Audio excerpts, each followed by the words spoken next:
Ladies and gentlemen, it's your boy back at it again. What a wonderful week it was. What a wonderful week it was indeed. And I know nobody's been living under a rock because we witnessed what happened. Things fell into place for Bills. Sometimes you wonder, like, are things ever gonna fall the Bills' way sometimes? Because sometimes it just feels that everything's just so difficult for the Bills. And sometimes it's okay. You're not gonna have an easy path to victory every time. You're not gonna have an easy path to the way you want things to happen. But golly, if things were to happen the way it happened, this was the week. This was the week. And we didn't anticipate any of this stuff. We thought, it's going to go right down to the wire week 18, obviously against the Miami Dolphins. My goodness, but we didn't have to wait till week 18.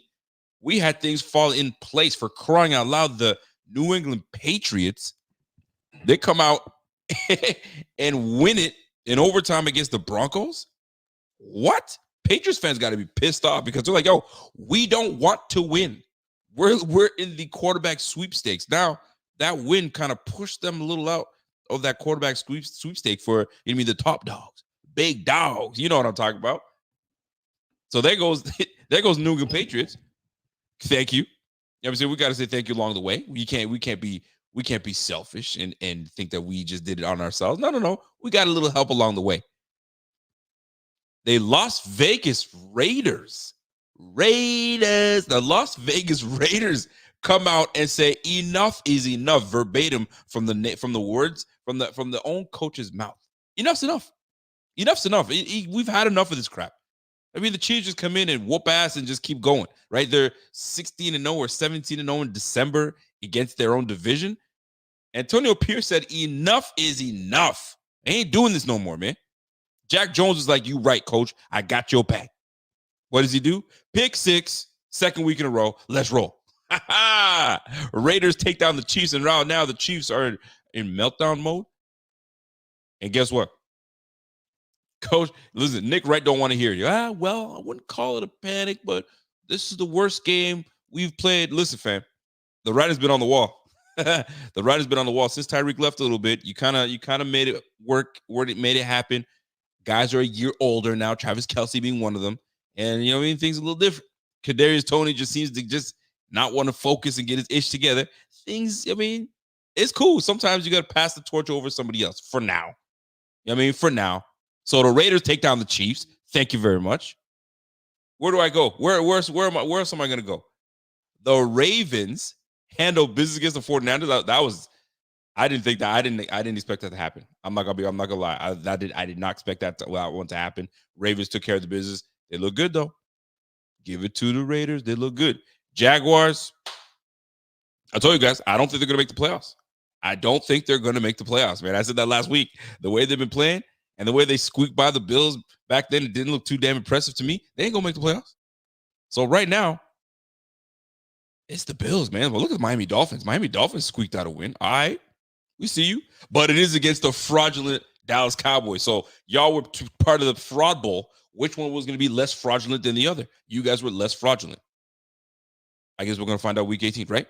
Here we go. Folks, listen, Bills right now are 9-6. If you look at the playoff picture, we're no longer in the hunt. We're firmly in the playoff picture. Wild card. Here's the best part. We have an opportunity. We absolutely have an opportunity to grab the number 2 seed. Now, I'm going to be real. Just a short few weeks ago, we were sitting here 6-6. We're like, hey, whoa, what are we doing, folks? We better get our act together, man. Coach them up. Get them together. Josh, get these boys ready. And it seems as though they've woken up they took the cobwebs out the way and said, all right, we in this thing. 6-6 just a short few weeks ago. We were thank you, Cody. We're sitting at a 14% chance to make the playoffs. Now we're sitting at 89-90%.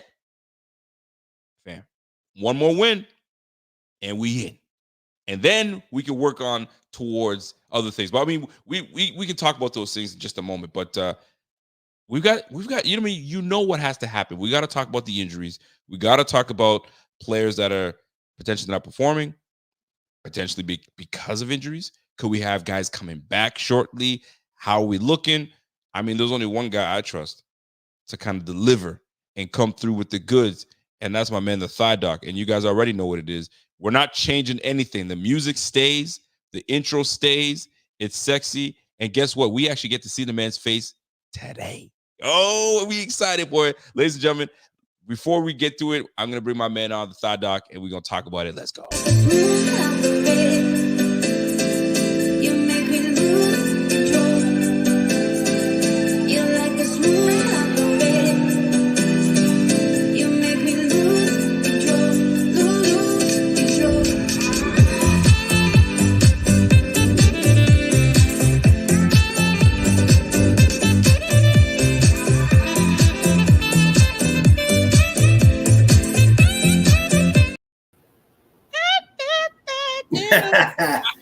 Hey, what's going on, boss man?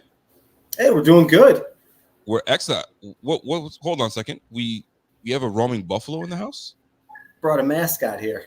Whoa! What do we have here?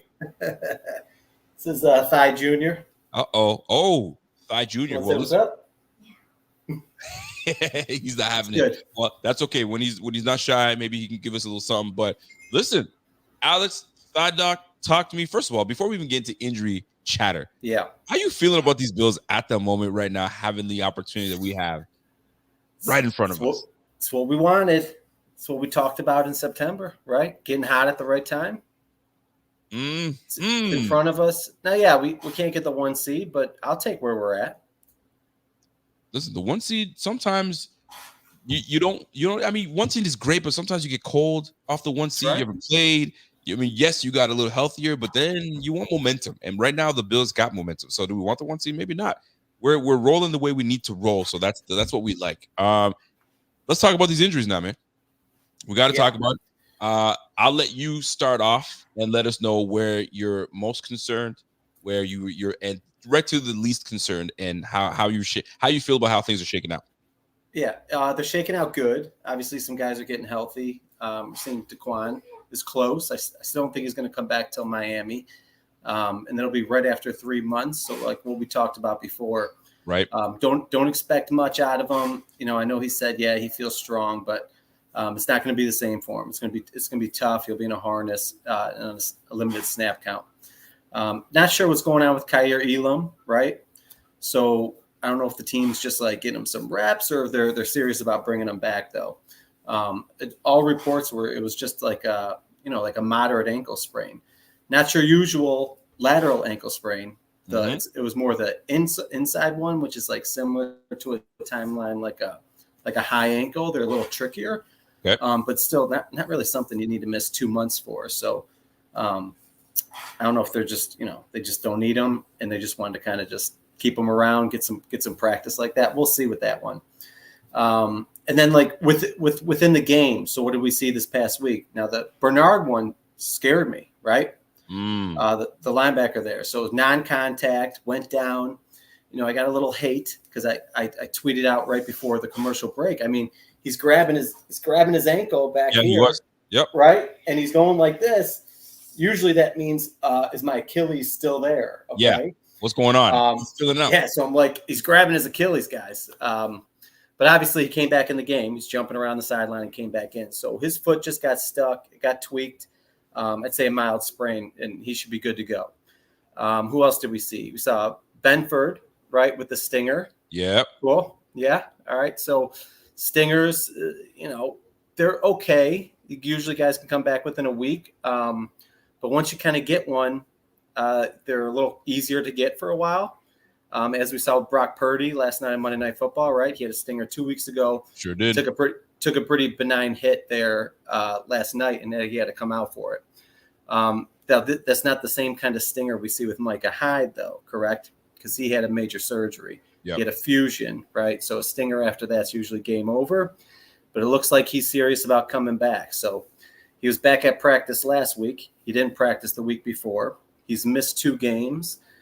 I think they hold him out of the New England game because I think they know, like, best example I give you, it's like a boxer once he loses his jaw, correct? Right. So you start to get knocked out easier and easier. He's going to get those stingers easier and easier. This has got to be his last year, and just basically save him for Miami. And you're in a situation where this guy, I don't think they even know what it's going to look like. Right. He could take another little nick and he's out, or he could take a couple hits there and stay in there for a while. We'll see. The only caveat is do you want to roll into a playoff game with a guy who might get knocked out on the first hit? Because that's going to test your depth. So as a coach, as a head coach, do you shut it down? Do you shut it down and say, you know what, it's over with? Or do you leave it up to the player to tell you, I'm good, coach? So it's funny. I had interviewed Lorenzo Alexander, and he said the Bills are good about this, where they don't pressure these guys. They're different than other franchises. Okay. He was there for the Washington situation with RG3. Okay.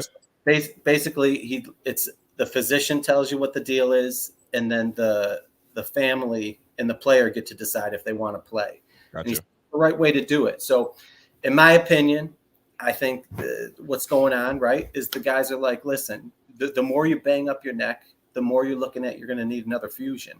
And then once you fuse 2 levels in your neck, it's a big deal, because even with everyday life, you're gonna need to get that fusion updated in like 10 to 15 years. So if you're escalating and expediting that second fusion, this guy's going to be like 40, 45 years old and looking at getting his whole neck fused. I mean, he's going to be in rough shape when he gets older. So I think that he knows it's his last year. He wants to ride or die with this season. And I don't care.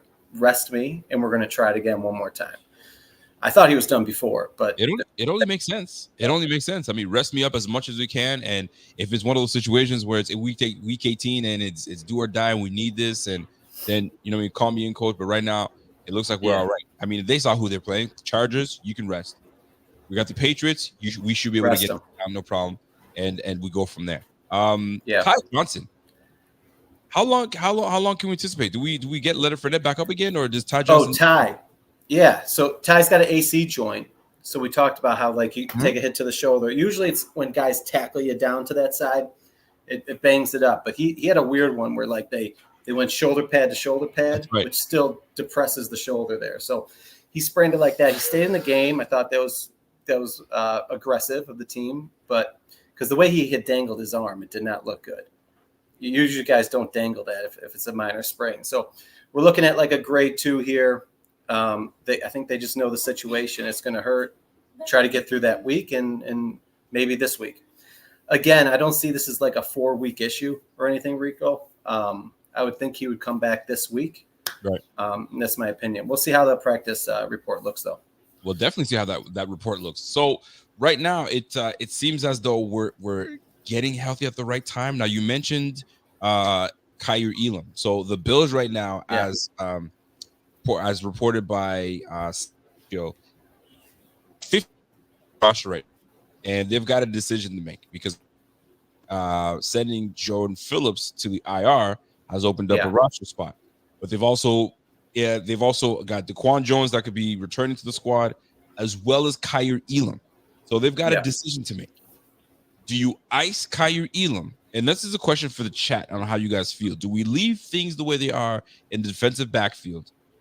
Because obviously things are all right. We got Dane Jackson, Rasul Douglas is how Howard pronounces it. Obviously, we got Benford. They're doing well. Cam Lewis can go in and split in and out at the cornerback spot. But, I mean, it'd be nice to have a fourth corner just in case something goes down. So do you ice him and say we'll take our chances who we have, or do you bring him back in as well as Daquan Johnson? But now you've got to make a roster decision. Who do you cut and hope for the best that they come back to the practice squad?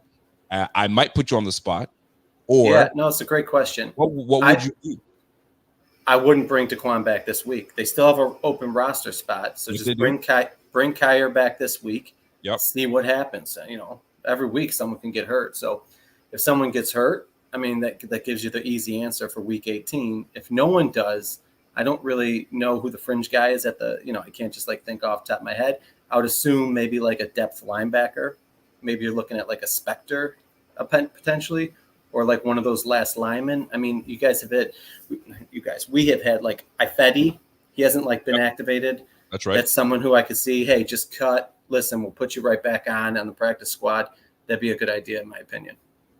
And you know what? I mean, and chances, do you want to mess with the O-line, because anything can happen with the O-line? Like, it's been great thus far. We've been pretty much healthy all year, and I don't want to ruin that. But it makes sense, because if Kyer is healthy, you might as well, because if you don't, that means you got to just scratch him for the year and say he's on reserve, and he's like, I'm healthy. And then say a corner gets hurt week 18. Absolutely. You're trying to roll into the playoffs, and now you're scrambling. Yeah. So to me, you got to make that. You got to make that cut, man. If I fight, he's got to be the one that falls on the sword.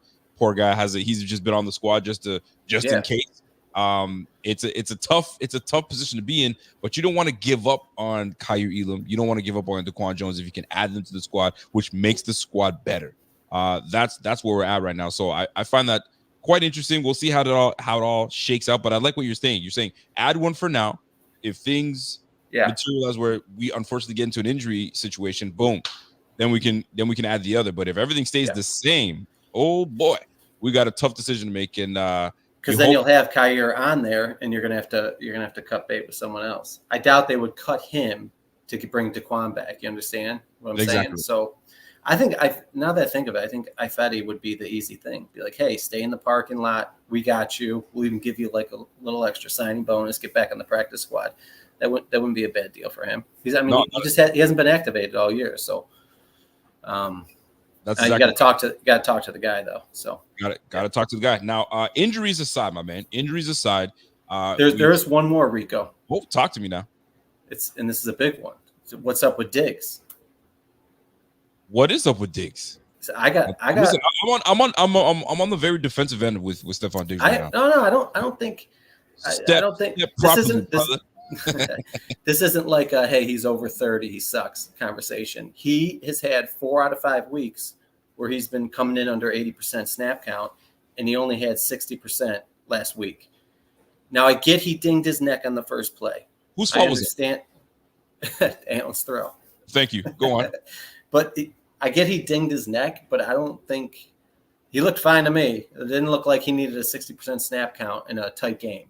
So either it's actually pretty moderate of a sprain, or his new snap count is around 80%, and he's been having some issues somewhere else. So he's usually like an 85% guy. You understand? So for him I'm going to pull it up right now. Are you ready? I got it queued up. Talk to me. So he's averaging about 85%. In a high week, he's had 99%. He's had 90, 93, up to 95. Usually he dwindles between high 80s, low 90s. And then 4 out of the last 5 weeks, we've seen 80. Then he had a 92, and then a 79, a 46, and a 60. I get the 46 was extra low because it was the Cowboys game, but that's alarmingly low. And then to come in at 60 with a tight game, I get the neck sprain, but that's 4 out of 5 this month. What's going on? Just a thought. I don't know. But 2 years ago, he had to miss that 10 days in camp with his knee injury. I don't know if you remember that. He had to sit out of camp for about 10 days and going into the 2021 season. Yep. I don't know if he's got some tendonitis, stuff like that. They've given him rest days in the past. Like last year, they used to do it a lot. I don't know. What do you think? Well, there's never been like a designated injury to him. I know. So okay, fine. Okay, if we're gonna talk about it, let's talk about it, right? Yeah. So, hey, they didn't put anything on Kyer early this year. I'm surprised they didn't. After he dropped that report to the Buffalo News, I don't know why they weren't like under the scrutiny from the NFL. He had a deltoid ligament sprain. He sits out for 4 games, comes back, gets torched for 2 weeks, and then a week and a half later, it's an old injury from camp, and he's on the IR. Like, it's a little sus. So I think Diggs might have something. I'm about 80% in my head thinking he does, and they're just not reporting it. And it's something chronic, like a tendonitis, something like that. And it could be something physical, or it could be. And this is a valid question, by the way. Walter comes in and valid says, "I love Diggs, but give him the same criticism we give Allen when he's been lacking. Your mouth can't be bigger than your game." But here's the thing: his mouth is not big. He's not. He's a good. phenomenal teammate. He's not out here talking ish. He's not at all. It's the media that always makes things bigger than what they really are. Right? The man is on his own social media talking about some things that are not related to football, and people correlate it to football and say, "Oh, he's this." I'm just talking about a lyric, man. Golly, take it easy, right? So I think he knows what he's doing sometimes. I mean, listen, this is social media, man. You know how it is. I need more buzz. Let me talk about it. But let's actually talk about this because it is something that I'm starting to see, and it's something that I get frustrated with because you want to blame someone. It's like blaming. Listen, let's just stay with Diggs. Your lack of production, and let's be real, his production has not been the greatest. It hasn't. I'm not sure what's going on between him and the offense. And I don't want to say, well, it's because of the new offensive coordinator, but because the new offensive coordinator we have, we've been pretty efficient offensively. I mean, just as good as when Ken Dorsey was here. Difference is, and the stats are out there, they're just as good. The difference is you got more utilization out of their RB. Now, Correct. Does that take away from what Diggs does well? I'm not sure, but I'm going to just put it this way. The one thing that I do see is Diggs, everybody's talking about separation. He's not getting enough separation. Are you kidding me? One of the best route runners in the game not getting separation? That's what they do. Route runners gain separation, and he has had separation. It's just our quarterback isn't accurate enough to get him the football. So when you have these games that are 29 yards, 24 yards, or 5 receptions, we're one connection away from having 125 yards, another connection from having 160 yards because we're missing on these plays. But right now he's saying nothing because we're winning. Now, how long does that last? That's the big question. But it's fair criticism because as a star, as a bona fide number one receiver, I expect more from you. So this is where Coach Brady has to set him up and put him in prime position. I mean, we've been sitting here talking about Gabe Davis not showing up, and he has said nothing. He just plugs away and does what he's supposed to do, and then finally breaks out, has a 4-reception game, 130 yards, and a TD. So it's just a matter of just buying your time until the time is right. But for a number one receiver, your time is always got to be there no matter what. So what's going on with that connection? I mean, it's valid to talk about it. It's valid to bring it up. I personally don't think there's anything at all wrong with Stefan Diggs. It's just a matter of these two boys finding a way to get back on track. But you don't want to force the football to Diggs because when you force the football, bad things happen. And right now, Josh isn't forcing. So now he's spreading the football around and so on and so forth. But if you look at Josh's statistics the last few weeks, hasn't been amazing either. Hasn't been great. I mean, Dallas Cowboy game aside, I mean, look at the game we just had. We had 15 completions. 15 completions. So not a whole lot. So fair conversation to be had. I'm not exactly worried about the player, Stefan Diggs. I think it's more so it's just the way the scheme is being played right now, and it's each week to week. Week to week, we'll see how it plays out. And we're going up against who do we got? The Patriots. This is where I want to see something materialize. I mean, the Patriots don't have Gonzalez out there. I mean, they don't have anybody that can tell you they can lock me down. So we'll see. But that's my thoughts. Your thoughts? Are you in on that? Are you out on that? What are your thoughts? No, I'm on board with you. He has had a couple tough throws to him. I don't like that they keep trying to feed him with the screenplays. Like, obviously, that's not working. And if you're going to work that, make sure you hit the one where Gabe Davis leaks out. I mean, that's what you're setting it up for, am I right? Or they're just trying to keep teams honest because they're backing off too much. But side note, what I don't like that we haven't seen much this year is, like, maybe we didn't see it much last year, but the easy money throws I used to love to see are those comebacks, right? The guys are pressed off. Allen, 2 steps, hitch, boom, ball's out while the guy's turning back. He's hitting it for 8 yards, turns around, falls forward for the first down. He hit one of them to Gabe Davis, and he shook loose for like an extra 10 yards.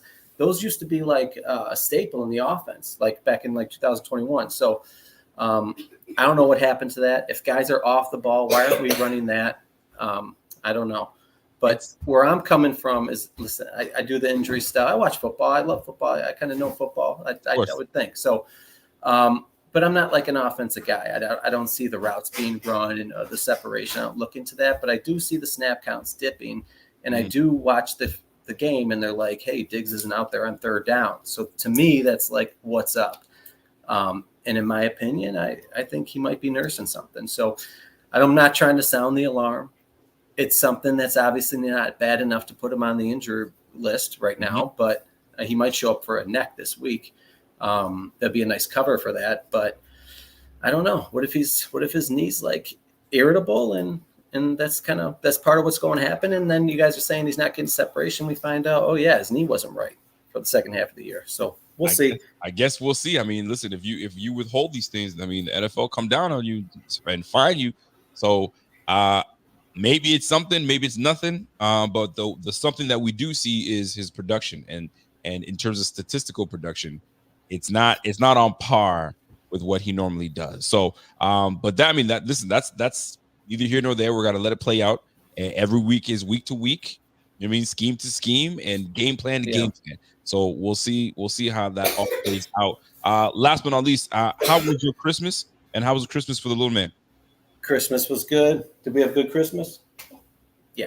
Well, he can't hear you talking, but all is good. I figured that. He scored the Death Star Lego Santa brought this year. Well, there you go. I mean, listen, he's a good boy. Very rare, very rare. Well, I appreciate you, man. Listen, I know this is your time with your son, so much love for you coming on camera. No school tomorrow. That's what the special night. There you have it. Yeah, he's got the week off. Yeah, there you go, man. Well, listen, man, appreciate the love. I don't know if you have anything in you or you're just going to, you know what I mean, sign off like you normally do. No, I got something in me. Oh, you do? He knows the deal. Listen, junior. Hey, if you got some, this is your opportunity. You ready to let it shine, baby? Let's go. Too fast to prepare for this. Tripping in the world could be dangerous. Ladies and gentlemen, it's the side disc.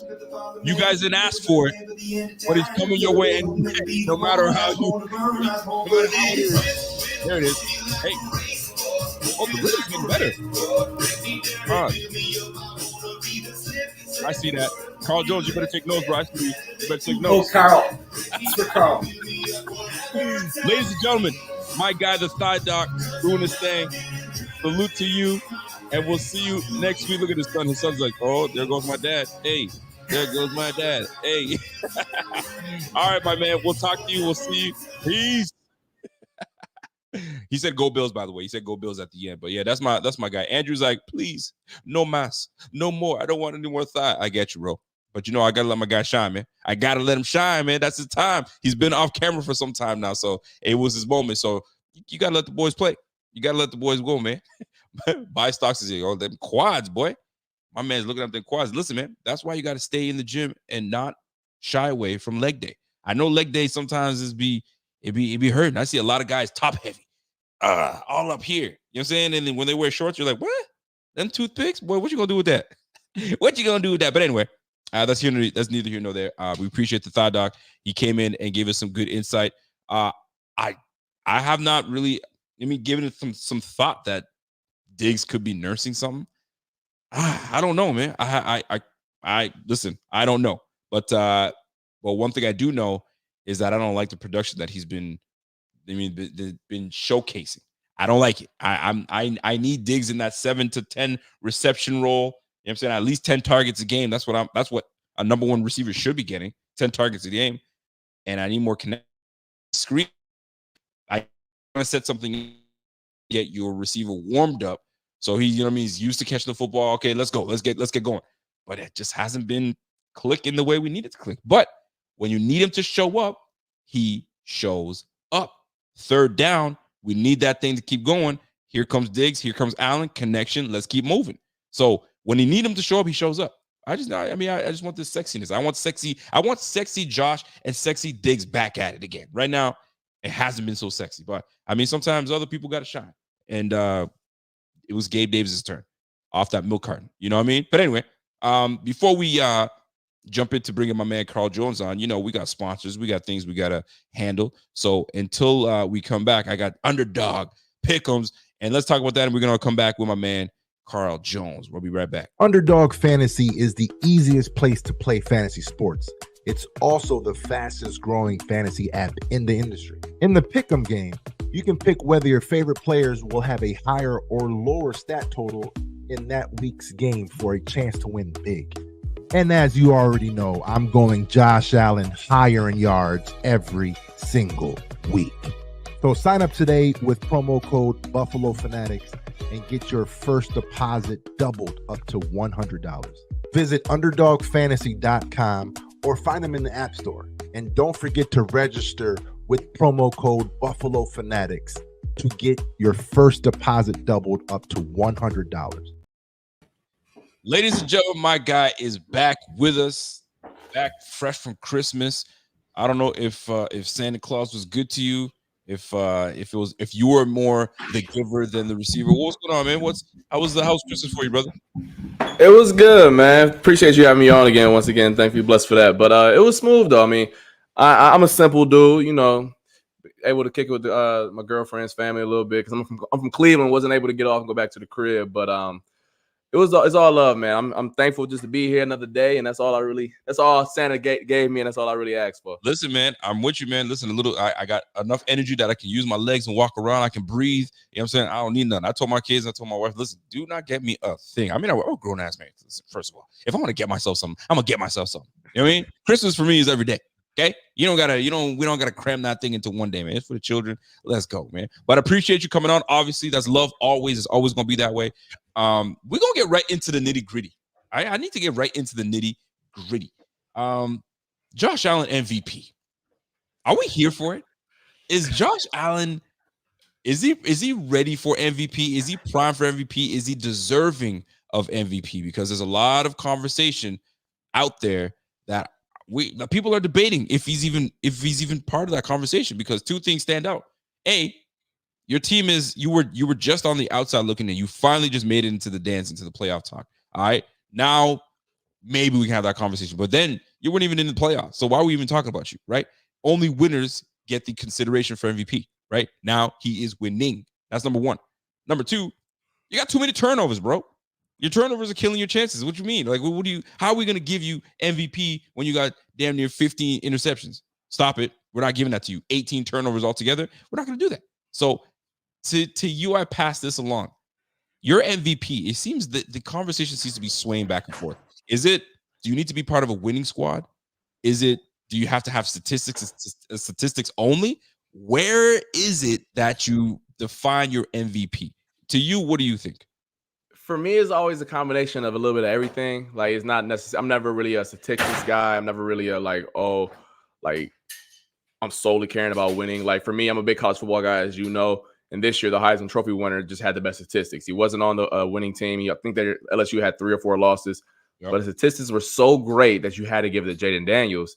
And other years, I'm like, look, the team is so good that you want to give it to the best player on the best team. So I think it's a year-to-year thing. In terms of this year for the MVP, for me personally, I'm kind of torn. Like, you can give it to Christian McCaffrey, you can give it to Lamar Jackson, you can give it to Tyreek Hill or Josh Allen. Yep. For me, I just don't like how the conversation gets kind of framed sometimes, because it tears players down instead of uplifting them and just making them just the great players that they are.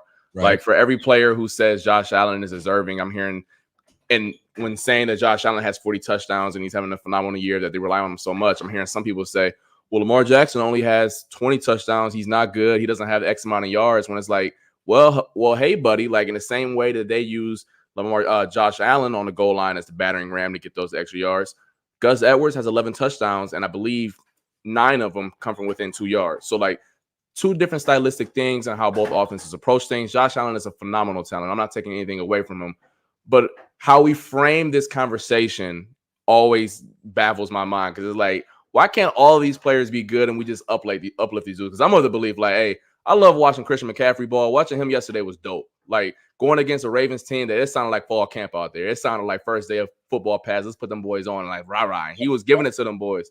Same thing with Lamar, giving it back to a 49ers defense that's violent as hell. And then also what Josh Allen did against the Eagles. I mean, I know they lost, but I mean, that probably was the best single-handed performance we've seen all year out of a quarterback. So if I had to vote today and cop out and give you an answer that you're looking for, I would probably give it to Lamar Jackson. But it wouldn't be like, oh, I'm stamping this. This is how I feel. Like, if you said someone else, I'd be like, cool. Like, it's not something that I really feel strongly about. Listen, I'm a Lamar Jackson fan, so I'm with you, and I like that.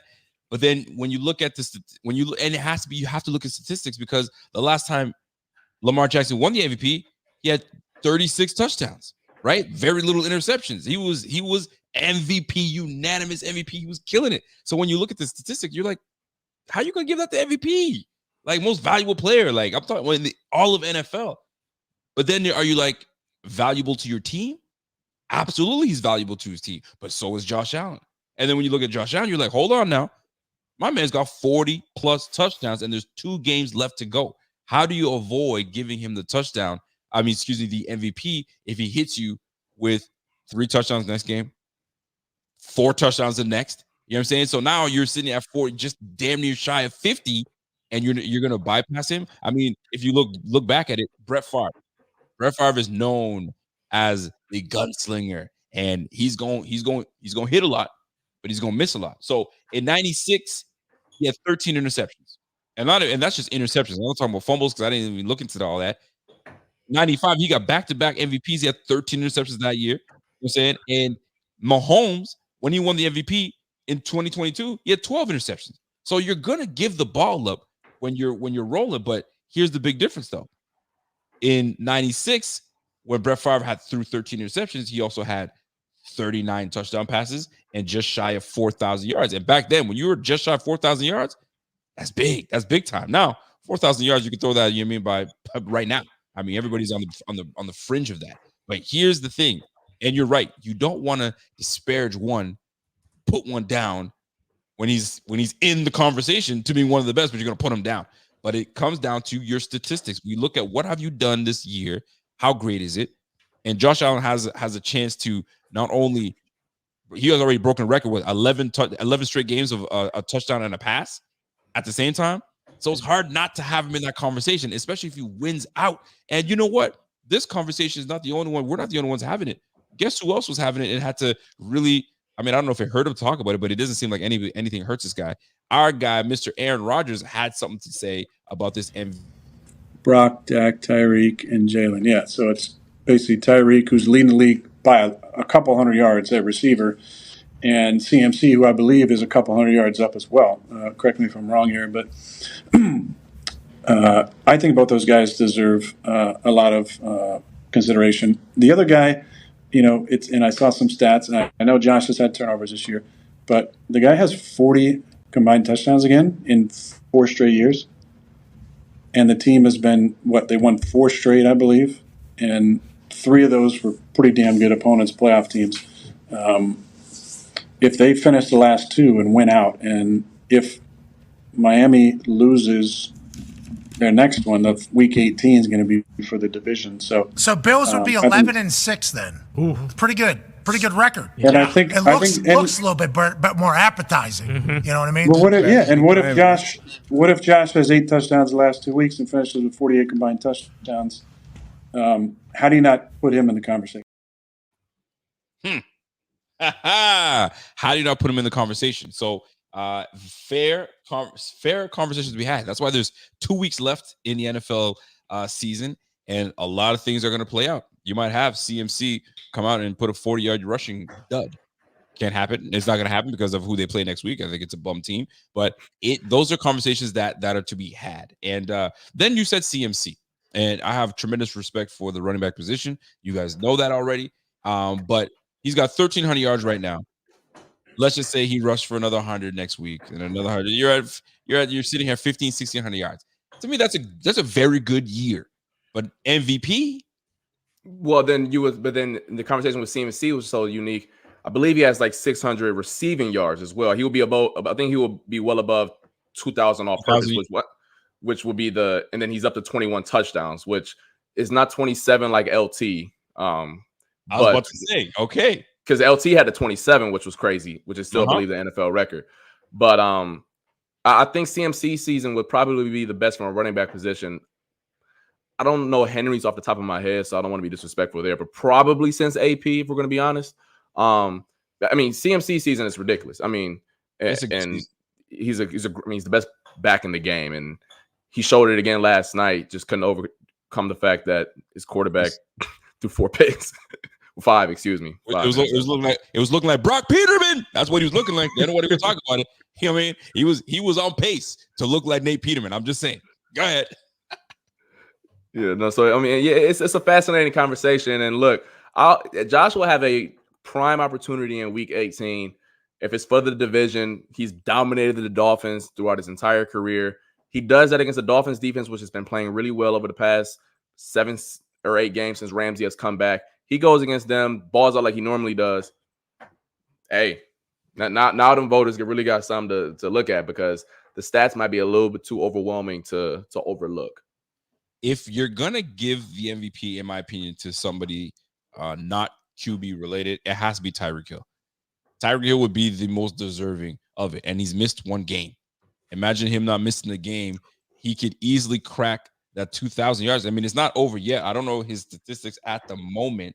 I'm gonna just look it up real quick, but he's very close to being that MVP in the MVP conversation and gaining it. And if he did, I wouldn't be mad at it. I definitely would not be mad at it. But how do you ignore? And this is the biggest thing when it comes down to, how do you ignore 40 plus touchdowns already? How do you ignore that? And how do you bypass that and say, nah, we're going to give it to such and such, right?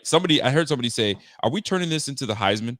Like, you mean, if and that's what they're coming down to. Like, we got to leave the collegiate way of doing things out of it. This is the MVP, most valuable player in the league. And you also have to be the most valuable player on your team. And if you look at the 49ers, CMC probably is the most valuable player on his team, period. You look at the Ravens, Lamar Jackson is valuable on his team. But I have something to say for you Ravens fans out there.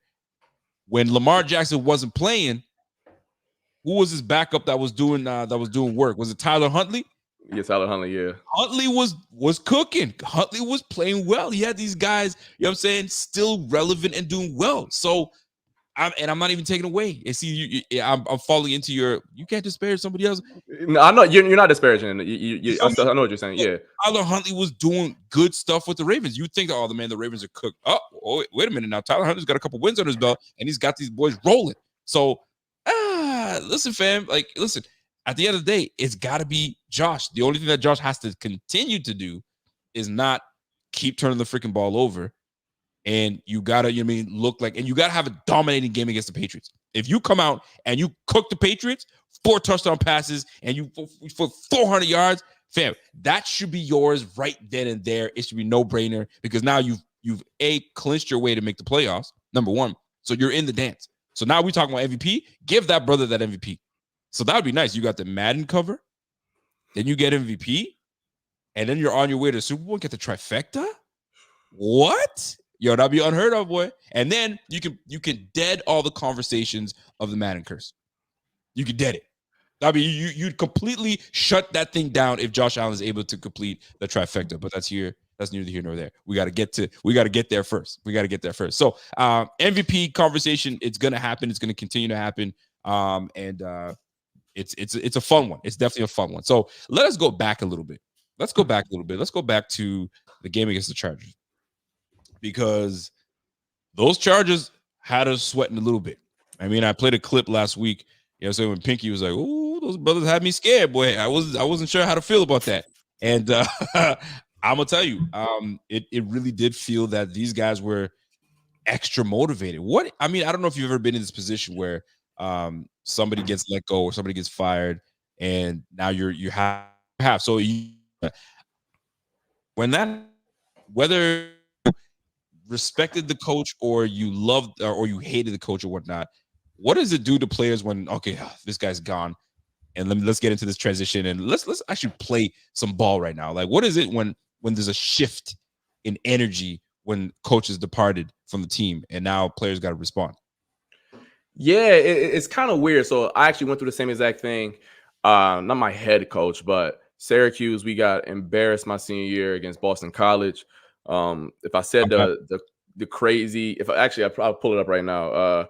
So Boston College beat us by AJ Dillon, the running back who's not for the Patriots, or for the Packers right now. Yeah. He listen. My chin still hurt. I'll just say that. But he yeah, that was a rough one. But beat us by like 30 or something like that, and we couldn't stop the run. And if there's one thing as a grown man when it comes to football, if you can't stop the run, and you can't, your manhood kind of took a little bit. And I think that's one thing that to peel back the curtain a little bit for how like what football, like real football heads think about the sport. Passing the ball is cute and all, but if you can't stop the run, then everyone in that locker room feel a certain type of way, which I'm sure the Cowboys felt last week, 2 weeks ago, or whatever it was. But we couldn't stop the run. We fired our defensive coordinator, and that whole week we were. I don't want to say, yeah, AJ got me, bro.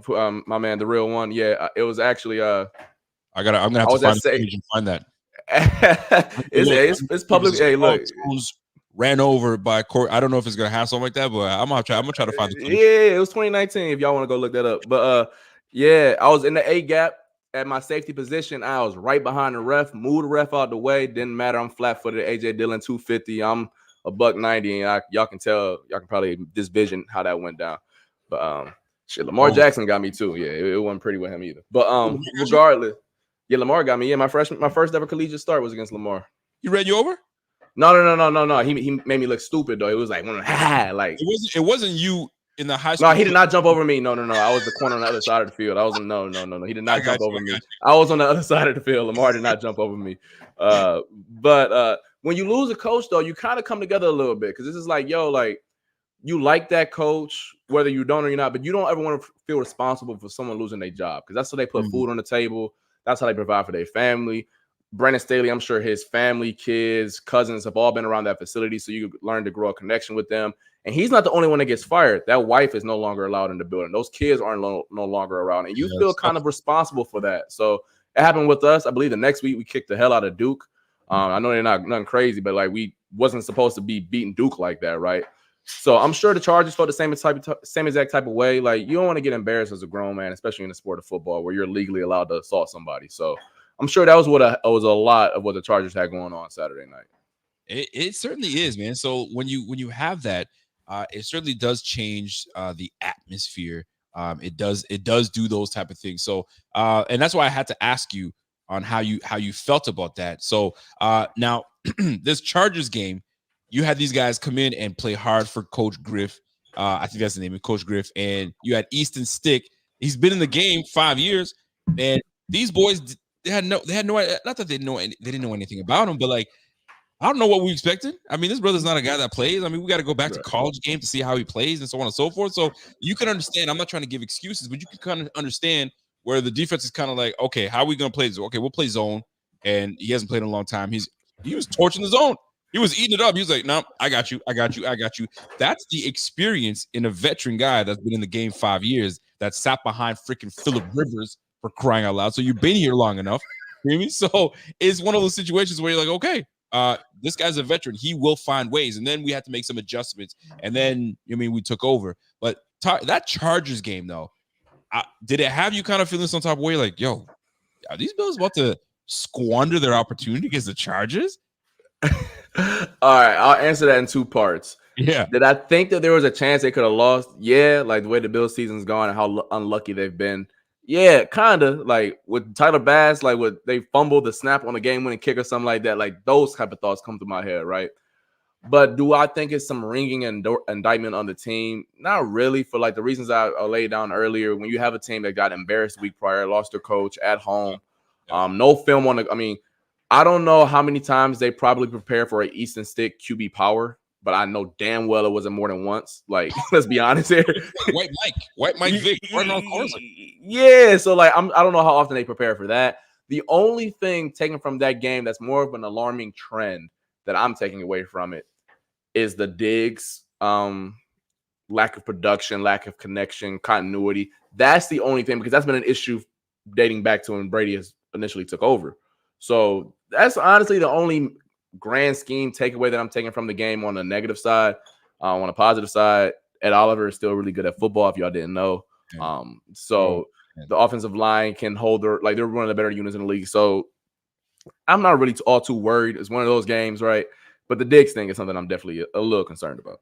We're going to touch on this because I was touching on it with my man Doc, and I'd love to dive in it with you because I'm kind of getting annoyed a little bit because people they're trying to tell me that he ain't got it no more, or he's over the hump, and I absolutely refuse to believe that. But it's something that has to be spoken about, is that connection. But just to kind of put the button in this Chargers game, we do like the fact that Josh Allen was able to say, you know what? Let me put my team on my back like an MVP should, and let me march down this field and make some clutch plays. And speaking of clutch plays, the biggest clutch play of the night was the Stefan Diggs catch, in my opinion.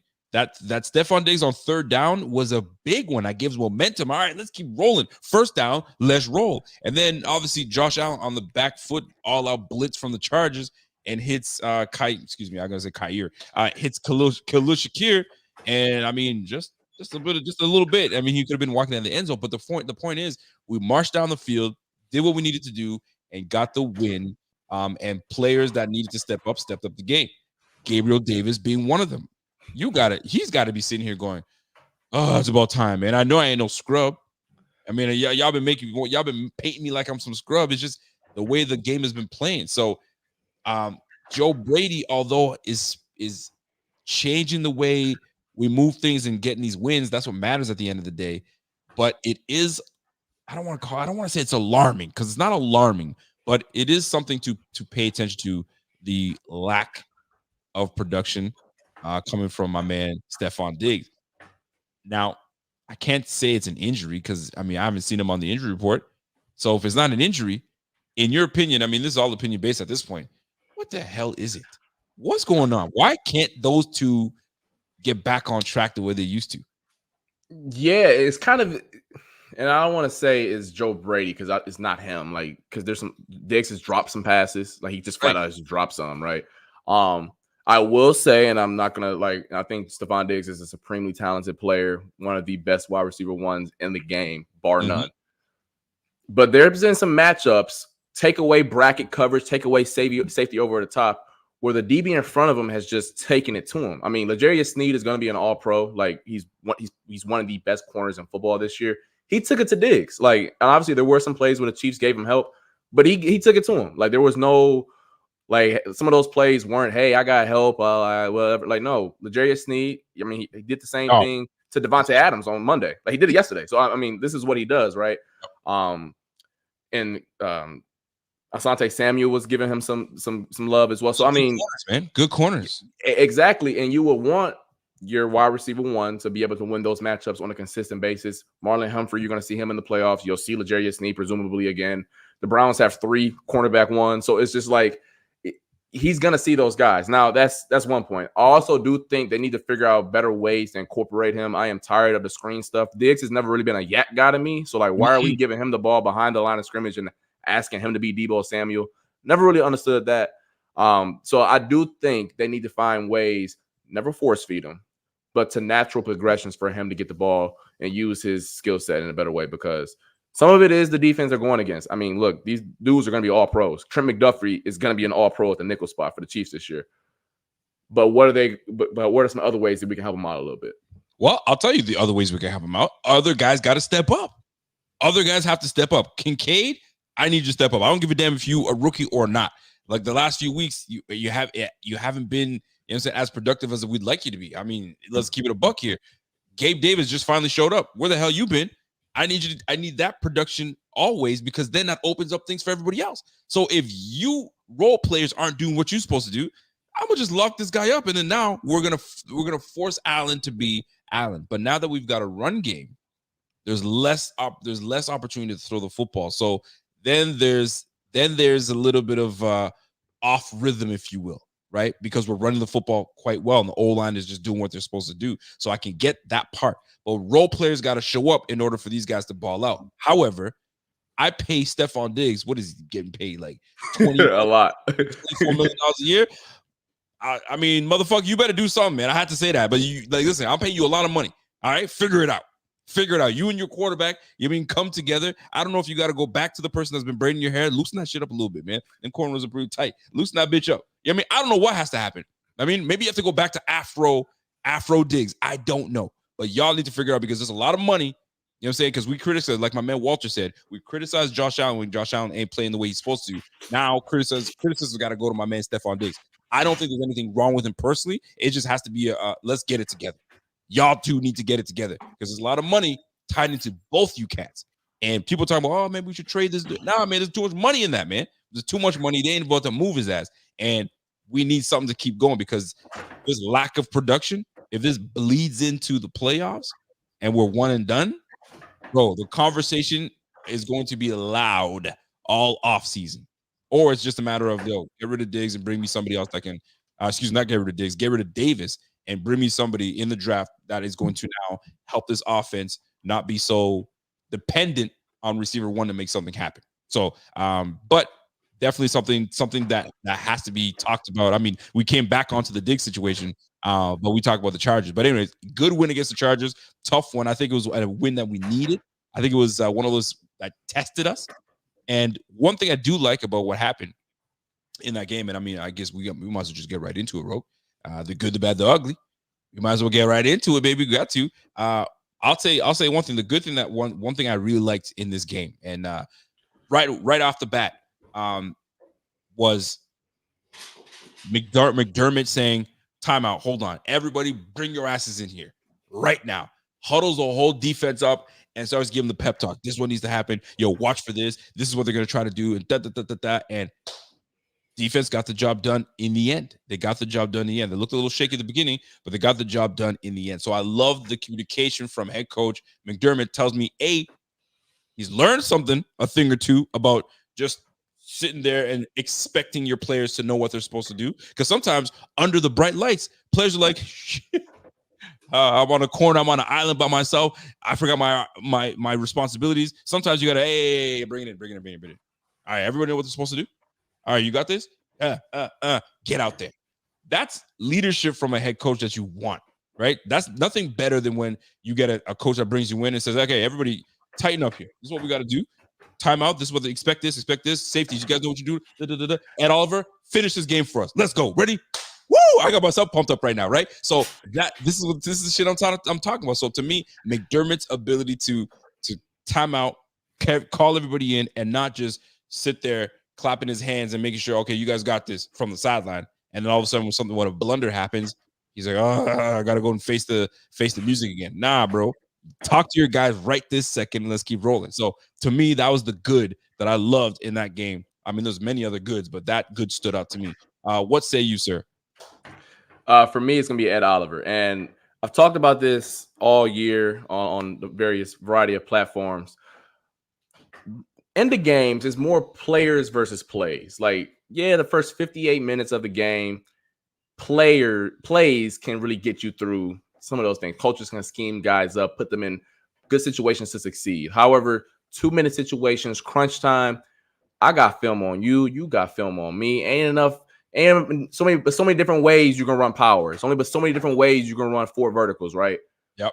My guy against yours. And I've felt like this for a very long time, that the Bills really didn't have that ace in their hole that can, on the defensive side of the ball, that can say, hey, damn the call, I'm about to go win this game. Like, and that's why they went and got Von Miller 2 summers ago to go be that ace, right? But Ed Oliver has developed into that guy, and he showed up when they needed him most Saturday.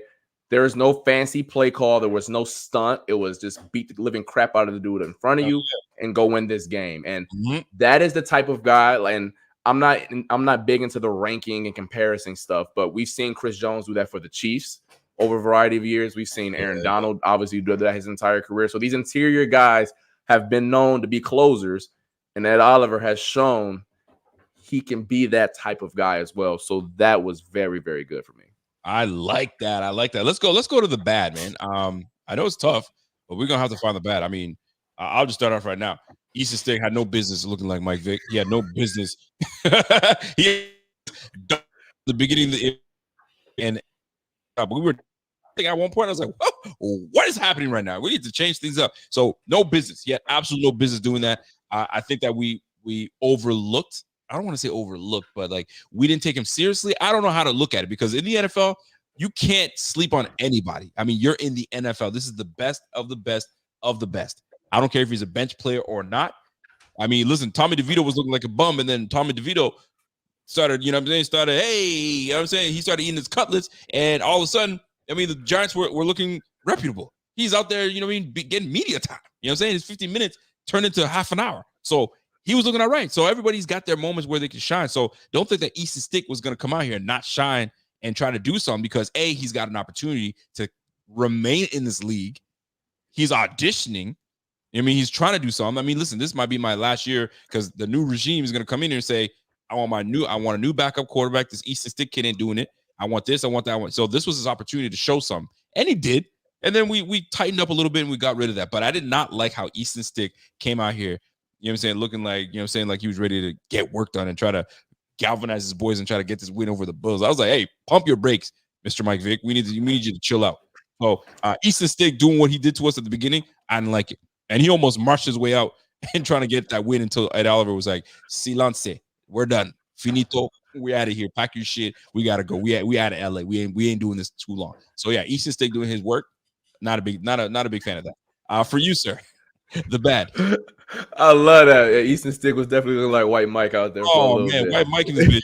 What the fuck? But for me, I think, and once again, I don't think it's crazy. My ugly is crazy, but for my bad, I don't think it's like, oh my God, sound the alarm, like the Bills are in trouble. But I will say, the passing game, I would like to see a little bit more consistency, a little bit on rhythm, on time, on target. And I get that dealing with a player like Josh Allen, asking to be on time and on target 100% of the time is just unrealistic. That's what makes him a top 2 quarterback in the league, is because he doesn't play that way. Yeah. But it showed up because the Cowboys game, I know they ran the ball all over him, but there were still opportunities where they could have had some gashes in the passing game and they just didn't connect on it. And this week as well, now I noticed the statistics don't look bad. He only had 6 incompletions, right? And he had the long bomb to Gabe Davis as well. Right. But a little bit more continuity, a little bit more consistency. Some of that is obviously due to the fact that Kincaid is nursing a bum shoulder. Yeah. Diggs, whatever they got going on with that. So figuring that piece out, you will want to be clicking in every department heading into the playoffs. But I will say Josh Allen's last 5 games, 223 passing yards a game. The running game has gone way up. They've averaged 50 more under Brady. So I know I've told you that Brady loves incorporating his running backs, running game out of the backfield, but you want a little bit more of a happy medium, especially when you got the best trump card in the game and Josh Allen back there.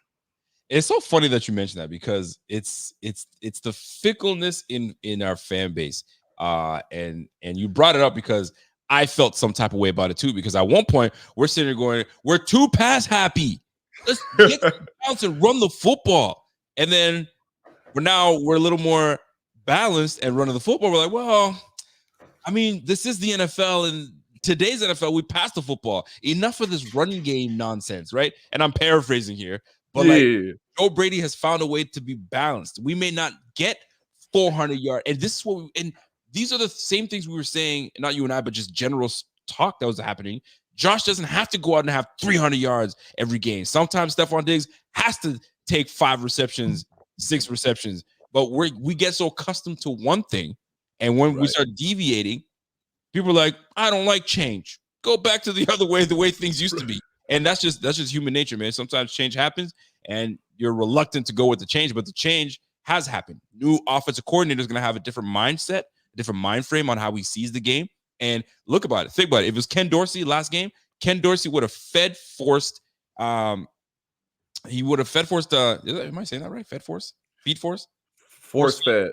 I'm like fed force. That ain't make no damn sense. He would have had to force feed. Excuse me. He would have force fed Diggs like crazy. He would have just kept on passing the ball, and he would have abandoned the run. Brady, on the other hand, did not abandon anything. He was like, yo, you're still going to get 20 touches, and you're still going to establish it, and we're still going to try to kill the clock as much as we can, although we lost the time of possession game. However, he stuck to the game plan, and we're going to run the football. So there comes a time when we got to decide as a fan base, I mean, we want the win, don't we? So sometimes just win, baby. Just win. So sometimes Josh is not going to have 300 yards. And here I am sounding like a hypocrite because I'm like, yo, next game, if he wants that MVP, he's got to throw for 4 touchdown passes and 400 yards. That have to happen. You know what I'm saying? So it's craziness. I mean, as a fan base, you want everything. You want it all. You want the run game to be clicking. You want the pass game to be clicking. I mean, we're not going to have a perfect game like we did against the Patriots in the playoffs not too long ago, where everything was just clicking. Sometimes those things are not going to happen, but we got a new O coordinator and things change. So it's funny you mentioned that because that's what comes to my mind off the bat. So I love that that you went that route. So I'm gonna let you start with this one. I don't know if you do have an ugly, but yeah, definitely. I've told you before, and it's my biggest pet peeve. Actually, I got some other ones and how the game of football is going, but that's another day. Turnovers, man. I told you earlier, my little phrase I was taught: ball security is job security, yours and mine. The Bills are a perfect example of this because Ken Dorsey lost his because they couldn't control the damn ball. Yep. James Cook with his fumble, Josh with a arm arrogant throw, just not setting his feet and just letting it rip. And then obviously Deontay Hardy on the fumble. That's how you let those teams who aren't supposed to be in the game with you hang around. That's what's ugly. There's no none of those fumbles were like you be like, oh, maybe, like you can say sometimes like, oh, I can see what happened there. No, like hold it high and tight, Hardy, Cook. Because I believe Cook fumbled early on in the game. They recovered it, or maybe he was down or something. It was some, it was. So I'm not crazy. And then with the Allen throw, like, buddy, just set them feet. Exactly. Oh, come on. And you know what? He's made those throws before, but he underthrew it. He kind of like just like, dude, you would have had Diggs. You would have had him, and Diggs did his job to get that separation, right? And Diggs did his job. Josh didn't do his. Right, but there's going to be moments where Josh did his job and Diggs didn't do it. So it's one of those things where these boys got to come back together. But I like your turnovers, bro. You know what? I'm gonna stick to that. I'm gonna stick on the turnovers because the turnovers are nasty. We kept that team in it, and when you make those turnovers, I mean, dude, we're not supposed to win a game when we have 3 turnovers. We're not. You give the ball up 3 times and you don't even take the ball away from them. And we're supposed to lose that game, no matter how you look at it. You saw what happened last night. I mean, perfect example. Play against a good team, and that happens. You turn that ball over, you're not supposed to. And luckily, we faced a team that offensively they're missing Keenan Allen. I'm saying Austin Eckler is on his last legs a little bit. That's what it seems like. And you got a guy that hasn't played in such a long time. So like we got lucky in that way. But those turnovers are killer because we left that team in the game. Like that team, that should have been a blowout. I should be right now in my fantasy championship. And I'm not because we didn't handle business. I had the Bills defense. I had it set up. The Bills defense, I had Kincaid as my tight end. I was like, yo, we're going to eat tonight. And I'm now sitting here looking at my team out. And I was so close. That was a $1,400 that I would have had in my pocket. And those boys, man, I'm cheesed. I'm cheesed right now. And Jared Goff, I'm cheesed. But anyway, that's neither here nor there. He killed me. But yeah, man. So the ugly turnovers, and I'm gonna stick on ugly. I don't know if I'm overreacting. I might have to make this overreact. I'm gonna make a new segment. Overreaction Rico. I am done with Hardy. Deontay Hardy. I am done with Hardy. The way he fumbled that. You're on a punt return, and you turn your back. What are you doing? Turning your back. What are you doing? I mean, it wasn't even like a spin move. It wasn't like he juked and spun. No, he turned his, and then you get the. Oh man, you're done. To me, I'm absolutely looking at bringing in Andy Isabella and say, "Yo, Andy, handle the punt return duties, and we'll go from there." Because Deontay Hardy, you're not even part of the game plan offensively. Yeah, but you're not even Josh. Josh don't even look at you, bro. He don't even look at you. You're not even a guy that he goes to. Andy Isabella, he might use Andy Isabella because he reminds him of old Cole Beasley. So like maybe that connection could work. But me, Deontay Hardy and I, finito. I mean, I've seen everything I need to see. I mean, I might be overreacting now. That's why I said I got to make a new segment. No, I don't think you are. I think that being also putting out in that contract where it is a 2-year deal, but on paper you can really get out of it this offseason. So I think it's safe to say the Bills will be getting out of that contract. Look, I think that they assumed that he was much more explosive than what they got. Like I think they thought like they were getting a guy who can take the top off of a defense, who can get in and out of cuts and be explosive.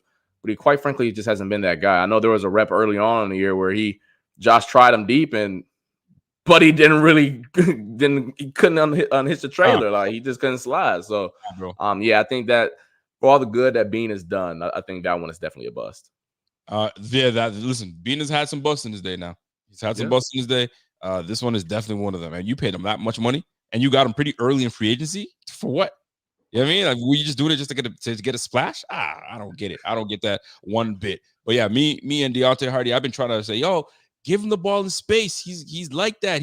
No, he ain't, man. He ain't like that because I've seen it in space, and he's just whatever. You know what I mean? Yeah, exactly. He's what do you call it? A jag? Yeah, just a guy. Hey, yeah, you used to love that when you get the film the next day. JAG. Just put him on the whiteboard. I'm like, damn, is that what they be saying about me? I'm like, damn, just the guy, man. That was just the guy. I mean, he's just a guy on the squad. And you know what? On top of that, he's a silent guy. Nothing wrong with that. He's not a very big rah-rah guy on the squad. He's not like McKenzie. I mean, McKenzie's joking around and all that. He's quiet as can be. He don't talk. He don't say nothing. And on top of it, you can be quiet on the field as well. No, sir. You got to go. You got to go. You got to go. That's my thing, man. I think I'm going to make a new overreaction, Rico. That's what I'm going to do because there's going to be a lot of overreactions for me. But I may not be. But you know what? I'm not overreacting. Let me get you slide on over, brother. You know what I'm not overreacting on? What you not? What's going on? Who deserves to be on this freaking milk carton? Who's missing in action?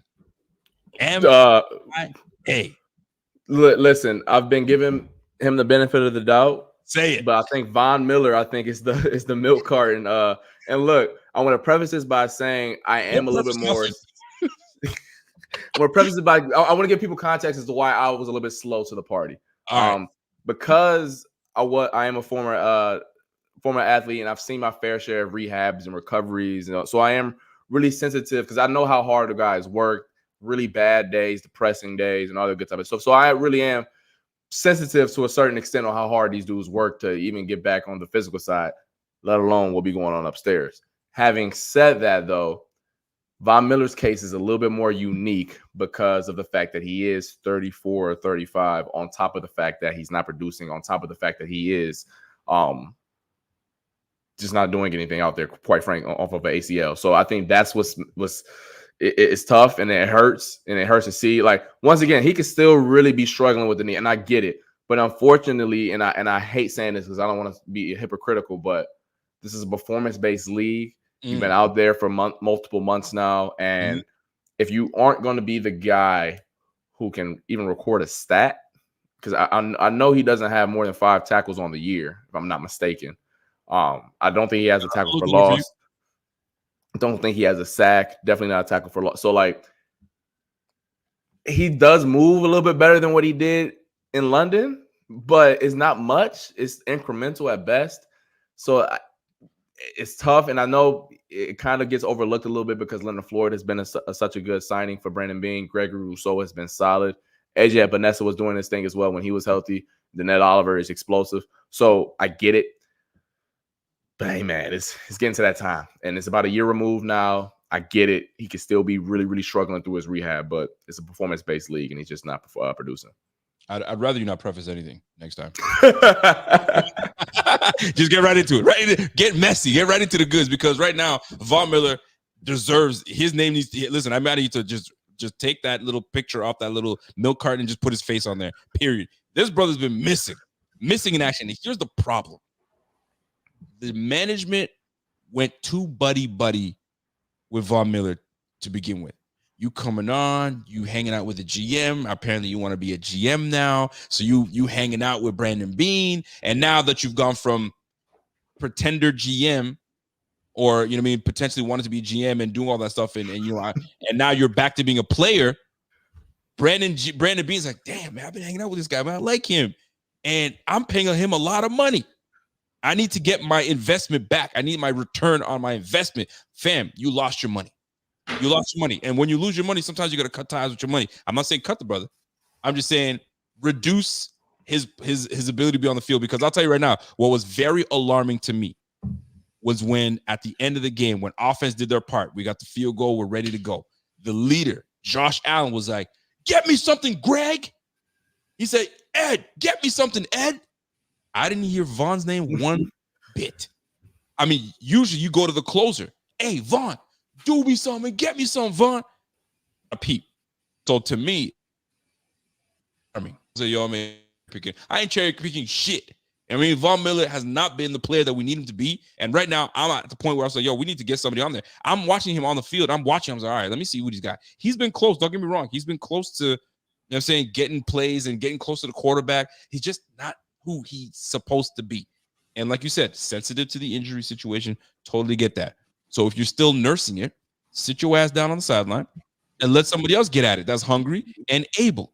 Hungry and able. You feel me? My boy Kingsley, I went to Syracuse with him. Put him out there. See what he gonna do, man. Hungry and able Kingsley Jonathan. So like, wait, let's quit playing, man. Get the politics out and get the real ballers in. I mean, McDermott just said it himself. When he was talking about but the fumbles though, like you gonna bench? How come you didn't bench such and such? Hey, at this point in the season, this juncture in the season, I'm playing my best players. Well, flip over to the defensive side of the ball, my man, because that's your side of the football. Your guy ain't doing what he's supposed to be doing, and I'm sure the other players are like, "Fam, get this guy off the squad, man." So to me, milk carton alert absolutely is Von Miller. I think we both agree.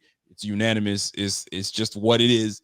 And hopefully, somehow, some way, he comes in and shows us old Von, because what we really brought him on was to help us in the playoffs. That's why he was brought on, to help us in the playoffs. So if he is just warming up defensively, you mean during the regular season, so he can be revved and ready to go in the playoffs, and if he gives us something, then we got our money's worth. So maybe, and I say I'm making stuff up now, but now maybe Brandon Beane's like, my return on investment is when we get in the playoffs. So if he gives me something when we get in the playoffs, then we won't talk about it. But as of right now, man, Kingsley, you better start kind of, you know what I mean, speaking up now. You know what I'm saying? A lot when we're doing film study, I mean, you better have your first hand up to say, that's what it is, coach. You know what I'm saying? I don't know what you got to do, but you got to do something. We need something, because Von Miller ain't doing it. I mean, he's not, man. He's not. And when Josh Allen was like, Von, I mean, he's Greg. I was like, oh shit, he's calling guys out to get the plays done. You didn't call Von's name? No, I don't even know if Von was on the last. Was he on the field the last play of the game? I wasn't sure. I got to go back and take a look. I don't remember off the top of my head. We shall see. We shall see. But anyway, that's neither here nor there. But I had to bring out the because that's a segment that most people like, milk carton, and he deserves wholeheartedly to be on there. And that's not even whole milk. I'm not even gonna give him whole milk. That's skim milk right there. Oh hell! Nah, man, ain't nobody drinking skim milk. I don't know who drinks skim milk in this bitch. Nasty. And right now, that's skim milk. I mean, Von Miller. We need whole milk. We don't have whole milk for that guy. And you know, whole milk is too much right now. He's on skim milk. We need to ante up. I'm just saying. I'm just keeping it a buck here. So that being said, I know that you're at home, so you don't have to be anywhere, but I still want to respect your time at the same time. So there's a few things that we do want to touch on. Playoff chatter. Right? I need your thoughts on playoff chatter. And folks in the chat, smash that like while you guys are in here. I got my man Carl Jones in the building from News 8. It's been a minute since I've shot at, you know what I mean, where you're at, because people need to know where you're at. If you guys are not following my guy Carl Jones, shame on you. You guys should be. He's out there putting film study together for us. He's out there doing stuff, and we need that. And in order for you to follow him, you need to follow him at Carl Jones, at Jones11_. Please do follow that brother, because he's doing work right now, and I have a feeling that his offseason is going to be pretty crazy and busy once things get cracking. So I'm looking forward to it. So playoff chances, playoff opportunity. I don't know if you've been paying attention to see where we're at. So based on this week that was right this second here, let me give you a little something here. This is what it's looking like right now, folks. If you guys can see that, the way Buffalo clinches a playoff berth, it's quite simple. Bills got to win. Beat the Patriots. You've done 80% of the job right then and there. And Pittsburgh, I mean, I'm going to look at the schedule for who plays who next weekend, and we can kind of determine how quickly we're going to get that. But here's how it looks. Bills clinch the playoff berth with a Buffalo win, with Pittsburgh loss, or a Cincinnati loss. All right. And I think we're definitely going to see one of those boys lose next week for sure. Buffalo win with a Pittsburgh loss and a Jacksonville loss. And when I'm hearing that Trevor Lawrence might not be playing, and that boy got, I don't know if you saw the picture of that brother getting hit. His face was it's like, I don't know what do you call when you G-force, when you spun around a lot and your face is all mangled up. That brother got hit so hard, his face was like this, his eye was like that. He was all over the place. He was looking like a Professor Clump when his face was all jacked up. So it wasn't a good scene. So Trevor Lawrence, who knows what's gonna happen with that? So we might get that right there. We need a Buffalo win with a Pittsburgh loss or a Houston loss. So that would be interesting. So let's go right into it right now, because next week we've got the Titans and Texans. So, I mean, the Texans should get CJ Stroud back, so they should be able to beat the Tennessee Titans. Then you've got the Jaguars and Panthers. The Jags should be able to beat the Panthers, although Bryce Young was looking pretty damn decent just this past game. Then you've got what I'm looking at who's Cincy playing? Steelers and Seahawks. This is where the Seahawks could take down the Steelers. This could be one of them that could get us in quickly. And then you got the Cincinnati Bengals and Chiefs. Now, there is where we probably get in because the Chiefs are pissed off right now. The Chiefs are absolutely pissed off. Pat Mahomes is had enough. He's melting down. He's cussing brothers out. He is just not having a good time this year. And the fact that they can no longer clinch the number 1 seed and get that cushy little bye, now they got to earn it like the rest of us on the road, potentially. Who knows how it's got to be. But it's nice to see, you know what I'm saying, him go through something like that because it's just what it is. But for playoff conversation and implications, the Bills have to win against the Patriots, which should clinch us a berth. And now we're in because just a few weeks ago, Carl, you know where we were. We were 6-6. We were 11th place, 11th. Bro, we were 11th place with a 14% chance to make the playoffs. 14. We went from 14% to now almost 89 to 90%. Bro, we're cooking right now. We're cooking with grease is what they say, right? We're cooking with grease now, boy. So cooking with fish grease. It's even harder. But that being said, though, we need some things to happen. And that's what stands out right now. So since a Cincy loss with a Bills win works, Houston against the Jaguars. I mean, Houston's playing. Who did I say the Houston Texans are playing? The Houston Texans they're playing Tennessee. So they should be able to take Tennessee. Jacksonville's playing the Panthers. They'll take the Panthers down. So the likely loss is Pittsburgh, Seattle, or it's Cincinnati and the Chiefs. Now, if Cincy beats the Chiefs, man, now I mean everything's muddied.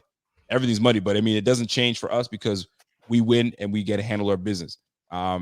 Even more so, AJ came up with something from Twitter. He goes, Chiefs lose to the Raiders at home. Oh, that's another one. That was a big loss. So Chiefs lose to the Raiders at home. The Bills have a very realistic chance of getting the number 2 spot. And that's what we got to talk about. Bills went out against the Patriots Dolphins, and Dolphins lose to the Ravens, and it's very likely that they'll lose to the Ravens. And obviously they got to lose to us because we need that. Ravens and Browns will battle for the number 1 seed. You kidding me? The freaking Browns for the number 1? Get the heck out of here. That's craziness. With Joe Flacco, Joe Cool. Ravens, Browns will battle for the number 1 seed. The Chiefs have 6 losses. Golly, 6 losses for the Chiefs. Bills hold the tiebreaker, which is lovely. What an insane event. Yes, it is. So that's the thing, man. We lost to teams that we had no business losing, but then we beat teams that, you know what I'm saying, that are contenders. And right now, the fact that the Bills hold the tiebreaker over the Chiefs is a lovely, lovely thing. That's why the Chiefs need to beat the Cincinnati Bengals because Cincinnati holds it over us. But we gotta win nonetheless. So playoff chances. Did you believe? Because I always put you on the spot. You're like, well, it's tough, but did you truly believe that these Bills would find a way to get back into the playoff graces? 2 seed chances? No. But I told you all year, as long as you got 17, you got a chance. I always told you, like, hey, it doesn't look great. They keep turning the ball over, mistakes, drops, not executing right. But as long as you got 17, you'll always have a chance at the dance. Like, that's just how it always works. Usually when you have one of those ones, right, you usually don't miss the playoffs. I know the Ravens missed it last year, but Lamar missed the last, 6 or 7 games. Same thing happened the year prior, I believe, with Lamar. When you got one of them ones, you find a way at some point. Like, it's 17 games is enough chance to somehow get in. So, I mean, I think it's very realistic that they do get the 2 seed. That Ravens team plays a very, very violent style of ball that I just love watching. Like, I'm a fan of the game, first and foremost, above any affiliation of any team. I just love how certain teams play, and the violence that the Ravens play with is just something that I just, like, I don't know. You don't really see that too often around the league, and the fact that they play like that in 2023 is just music to my ears. So yeah, exactly. As long as you got 17. And look, I think the Chiefs are the greatest example of this. The Chiefs are the most dysfunctional offense I've ever seen. They can't line up right. They can't run a route right.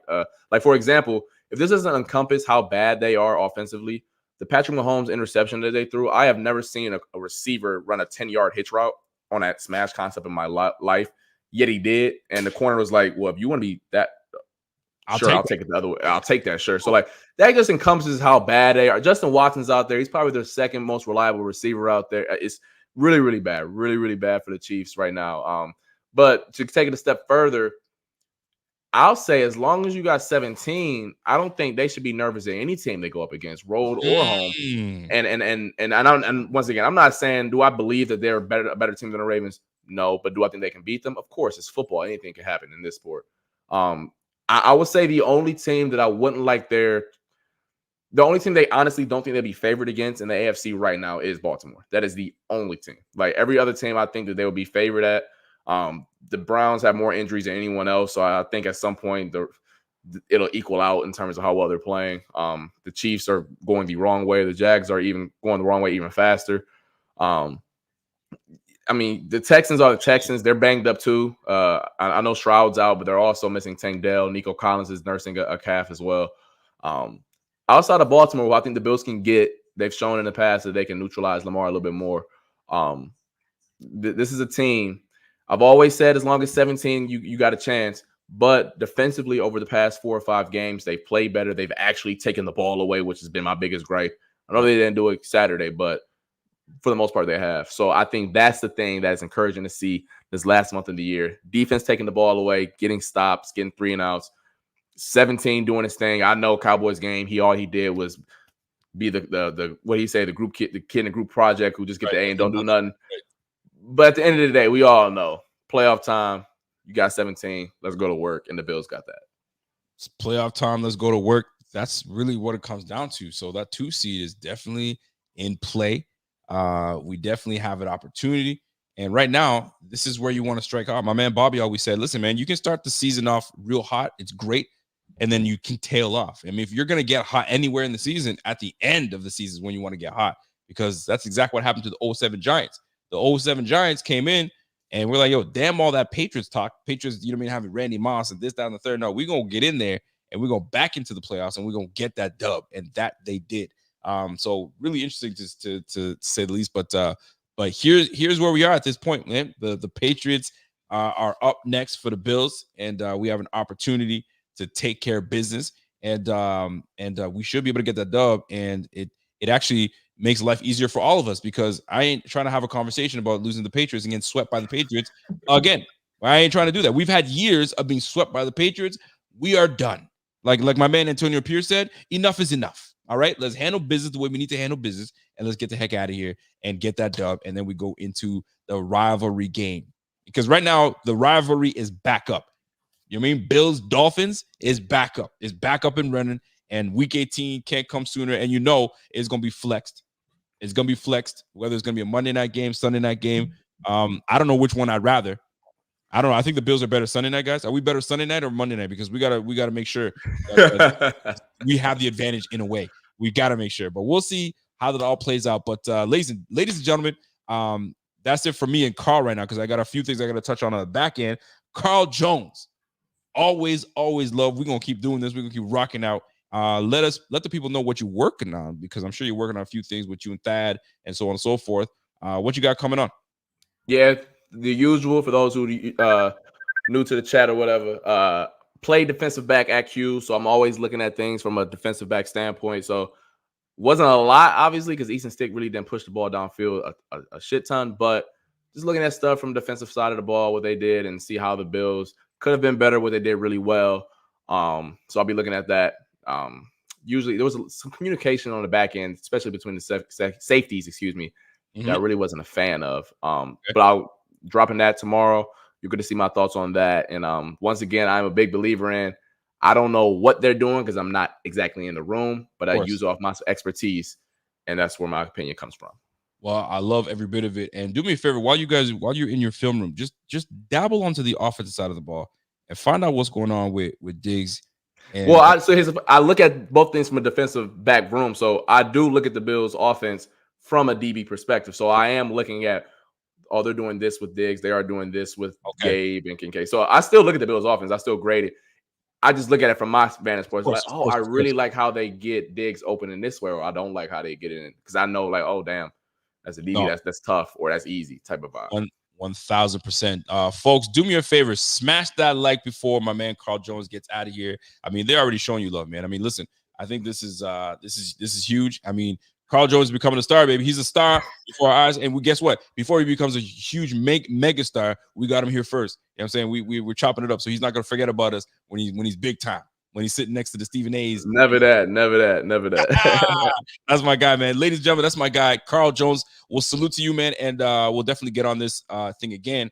And hopefully in we continue the good times in the winnings and all the way up to the Super Bowl, man. So we'll talk to you soon, brother. Salute to you, man. You be easy. Happy holidays. Yes, sir. Happy holidays to you as well, man. That's my guy, Carl Jones, in the building. And listen, it's not brother the best. I like that, man. That's that guy I mess with heavy, man. There's some people that I've collaborated with over the time. And I mean, listen, I get along with everybody. I don't got no problem. I got no beef with nobody. And there's some people that you get along with extremely well. I mean, and I've made connections, funny enough, just by this thing that I do here. And then when you meet them in person, it's like, yo, connection is like nothing, right? But yeah, man, that's like how me and Pierre, when we didn't know each other one bit, I mean, we chatted up all over the place. We get together, yo, it's like that's my bro right there, man. We got along, just no problem. We keep it rolling. Now, before I get out of here, I do want to touch on our path into the playoffs. And you already know what time it is, man. We got to get to it. Let me share my screen real quick. And we're going to go to the NY Times app or website, whatever you want to call it. And we're going to get right into that. Let me just share my screen. And by the way, if you guys are here for the very first time and you guys are just wondering, hey, man, like, how do want to support the channel and so on and so forth?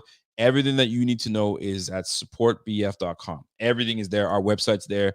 If you want to become a Bing Squad member, if you want to be a subscriber to the channel, and you want to be more of someone that donates every month and does whatever, everything is there on supportbf.com. Listen, man, we ain't rich on this thing. I'll tell you that right now. So any support always helps. That being said, I got to play a clip for y'all before we get into the playoff simulator because Mr. FS1's only. Let me get my clip here. Let me figure it out first. Let me get there for you. All right. Colin Cowherd had a lot to say about where these Bills stand, and I wanted to play this clip for y'all so you see what's happening. So let me play this clip for you guys, and we'll get into the playoff talk. Check this out, what Colin Cowherd had to say about these Bills. People are not paying attention. Josh Allen is the least sacked quarterback in the league. This is their best O-line. James Cook, first Bills player with 1,000 rushing yards in 5 years. For years, I've been saying they're too Josh Allen reliant. Finally, they're not, so I have to be true with them. Their O-line's playing well. Their run game's legitimate. This is the Bills team that is not completely beholden to Superman making 9 plays a game. He needs to make about 2. I like this version of Buffalo a lot. We've seen in recent years, teams catch fire. The Tampa Bay team did. The Rams team did. Teams catch fire. Week 12, 13, 14, they get the O-line right. They finally get the run game right. I think the Bills are the team this year. Number 2. Let me tell you something, man. This is when the Bills are catching fire right now. This is when the Bills are catching fire because now you got Colin Cowherd saying, hey, they're not so Josh Allen reliant and this and that and third. And I get it. This is media. Media is tough. It's tough to do on a daily basis. I mean, opinions change all the time. And I hate when people say, well, aren't you the same guy that said this year and then that? Listen, man, opinions change all the time. Things change, right? So you got to give these guys at least a little bit of credit on knowing that. But I do want to share something with you guys before we talk playoff talk and all that good stuff. And let me just share my screen first and foremost. So first and foremost, if you guys have been listening to the Buffalo Fanatics for some time now, you guys would already know that my guy Pierre is doing his thing. Again, we have Josh Allen. Anytime is good time.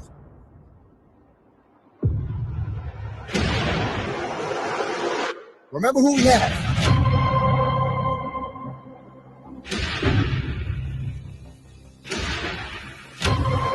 What I say, big fella? Remember who we have. Golly!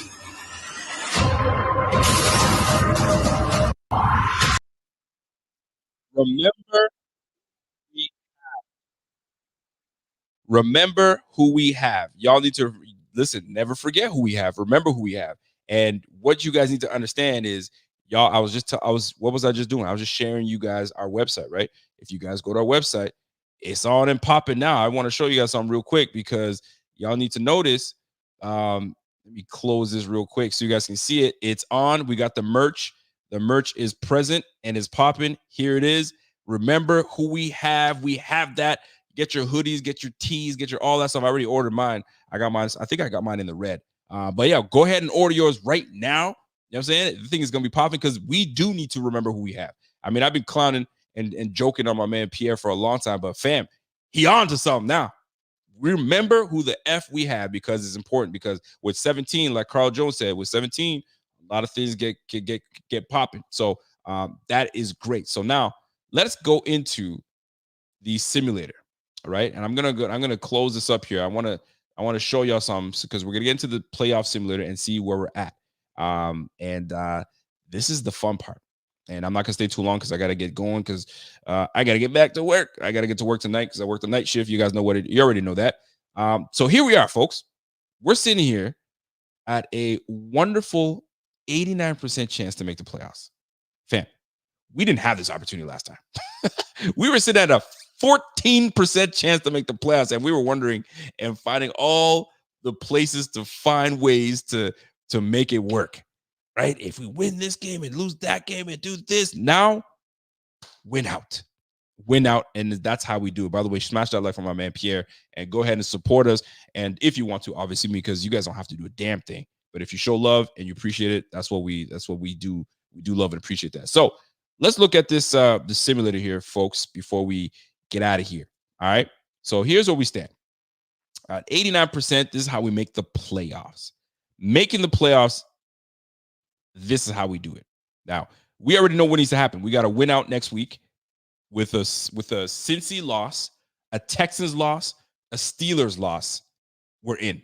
We're locked into a playoff spot. Now, whether we get the 6th seed, the 7th seed, doesn't matter. The point is, I don't care who we play. It don't matter who we play because we played the Chiefs before. We've beaten them. It's not like we've never taken on the Browns before. We've taken the Browns before. We've taken all these teams before, right? And we've done work with them. Ravens, same thing, right? Defensively, it's a matchup-based league, and we match up well. Now, there's still an 11% chance that we miss the playoffs, but that's not going to happen because we're winning. We're winning against the Patriots, which brings us up to a 98% chance. Like I said, and it comes down to wifey keeps calling me, and she should know damn well that I am actually on live, and I got to text her to tell her, girl, what you doing? I got to text her. She's like, I'm live, girl. She's like, she's at her parents' place right now, and she's like, can you call your wife and tell your girl to go home? She thinks I got somebody. Isn't that funny? Female's like, yo, why aren't you answering my phone call? Because I'm busy doing something, girl. Come on now. Now I'm about to tell her, text her, be like, yo, I'm live. She's like, oh, yeah. And now she's going to come online and say, my bad, folks. I know her. Anyway, let me continue being rudely interrupted by my wife, thinking that I got somebody over. Look at that. Huh? She thinks I got a new haircut. So now she thinks I'm all horned out. Y'all better chill. But anyway, Bills, 98% chance. All right. With one win and obviously a loss. Obviously, we beat the Dolphins. We're in. But we already know that part. All right. So my thing is, how do we get the number 2 seed? That's the big one. So as of right now, getting the number 2 seed with obviously with just sitting at this week, we're at 21% chance to get it. So what has to play and what has to fall our way? So let's start like this. Let's get that win against the Patriots. Our odds don't really change as much, couple percent, few percent. And then let's jump into beating the Dolphins. Now, we beat the Dolphins. We're at a 59% chance to get the number 2 seed. However, what has to play out? This is the big one, folks. You see what's in red right there? Nothing else matters. Nothing else matters. You know what matters? This Ravens Dolphins game. So if we win out, in order for us to get that number 2 spot, the Ravens have to beat the Dolphins. If that happens, folks, that 2 seed is ours. It don't matter what the hell happens in week 18. The Dolphins and Ravens is the crucial game. That's the crucial game. That's how we're in. That's how we get in, folks. Handle our own. Take Billy Zappi and the Patriots down. Win out against the Dolphins. And we get the number 2 seed. All right? That's how it plays out. All right? Now, I've also gotten questions saying, hold on now. What if we lose to the Dolphins? All right, let's play that scenario. What if the Bills lose to the Dolphins? So let's go back and check to see how this plays out. So we're sitting here. I got to watch my time here. So we're sitting here wondering, how do we get into the playoffs and get the number 2 spot? So let's just say I don't want the number 2 seed. I just want to get a wild card spot. All right, I want to get a wild card spot, and everything lines out the way we're supposed to. And they lose to the Ravens, by the way. I'm talking about they lose to the Ravens, and we still win out. We're not in, folks. We don't make the playoffs. We don't make the playoffs. So there's absolutely no way about it. There's no other ways about it. There's no other scenarios. Even if this is just us getting into the playoffs, folks. Just a wild card spot. That's how we got to get it. All right. So that's the deal. That's the deal. We just got to win out, period. Right? Bills beat the Patriots. Great. That's great and dandy. That don't mean shit. Dolphins lose to the Ravens. Great and dandy. That don't mean shit. We need to win out. We need to win that thing and go from there. Hold on. I don't know why this is all screwed up now. Let me see. Make sure it makes sense here. So we lose to the Dolphins. Let me just put it that way. Hold on a second. Hold on. What the hell just changed here? Hold on now. Did I screw something? Okay, get the wild card spot. Okay, it didn't refresh. That's why. Okay, so obviously Bills got to beat then. Then we got things that need to happen. So now that makes more sense now. Now we're cooking now. So what's crucial is this game right here, Bengals and Chiefs, right? If Bengals, we're still in no matter what. I don't care what. Man, we done. We can lose to the Dolphins, and ain't nothing gonna change. Nothing changes. So to me, that's all I need to know. So win the damn game next week, and we ain't got nothing to worry about at all. It's all about getting the 2 seed. So let me recap on how this all works out for us, folks. Win next week, and Steelers, Texans, Cincy. Either one of those teams got to lose. We're in. Even if we lose to the Dolphins, we're still in. Now it's about seeding and where we sit. Now, Kenny boy, I'm not gonna forget your super chat, brother. I got you. And last but not least, how to get a 2 seed? Very simple. Bills win out. Ravens beat the Dolphins. So that tells me 2 things. We're double dipping here. So not only do we win the division, then we get the 2 seed. And if we get the 2 seed, it's that trifecta. Then we get the home playoff game. And now you got to come to Buffalo to play us. And we got to defend the dirt. Now, most folks might say, do we want to play at home, though? I mean, the crowd is electric. The crowd gets behind, your squad. But you know how the elements are. It's snow, it's grimy, it's whatever. And you saw what the Bengals did to us with the snow and all that crap. They came in and spanked us. But the circumstances then were different because we were dealing with, I don't like these excuses. I've said this many times. We were dealing with the snowstorm, and we had to play on the road, and we had the DeMar Hamlin thing, and we had a whole bunch of we had, right? Excuses. You got your ass beat and got sent packing in your own house. So some things happen for a reason. Some things lay out the way they're supposed to lay out for a reason. So maybe this is the way it's supposed to be, right? Before this new stadium gets built, we got to start now playoff and get crowd Super Bowl. That's what needs to happen. Man, I'm excited for the squad. And we have an opportunity, one game at a time. We cannot let the Bill Belichick-led team squander this shit for us. We need this win. Point blank, period. We need that shit. That's it. Now, before I get out of here, by the way, smash that like. If you guys are new to the channel, you guys already know what to do. If you guys haven't, do me a favor, by the way. Download the Bleacher Report app. Download the Bleacher Report app for your boy. When you download it, I want you to look up my name. Go to the Bills tab, do whatever you need to do. Look up my name, Rico_BF, all that good stuff. And what you want to do is you want to follow me on there. I'm trying to get my followers up on there, and I'm starting to do a little more stuff with the Bleacher Report. I had a set today. Go ahead and check that set out and show some love, and go from there, folks. But I got a super chat that I got to get to from my man Kenny. What's Kenny saying, man? Let me see what Kenny's got to say. What's up, Kenny? Every time I think of Kenny, I think of the Cosby Show. Kenny. Kenny boy, what's up? Kenny says, yo, my brother Rico, what's happening, man? He goes, I have a quick question, man. I'm starting my Bills podcast as we speak, and I wanted to know which software you use for your videos. I don't want to waste my money on a bad software. Listen, man, keep things simple. Go to StreamYard, and you can go on StreamYard. StreamYard is where I do all my stuff here. Go on StreamYard, and that StreamYard allows you to now go live from multiple places, from your Facebook, from now Twitter. You can use it on Twitter. You can get it on Instagram now, and you can go. What's the other one I'm missing? I'm missing one more. Twitter, Facebook, Instagram, and Twitch. So you can go from all platforms from one spot. So this software is what you want to use.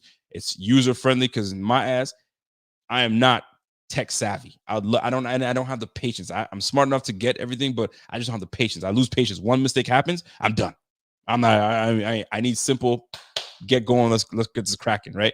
But yeah, I have my own things I got to work on. But yeah, that's the software you want to use. And once you do that, you're straight. The one piece of advice that I want to give to everybody: if you're gonna start your podcast, 2 things you got to get down right: microphone and your camera. Those 2 things have to be, because ain't nobody trying to watch you if you sound like shit.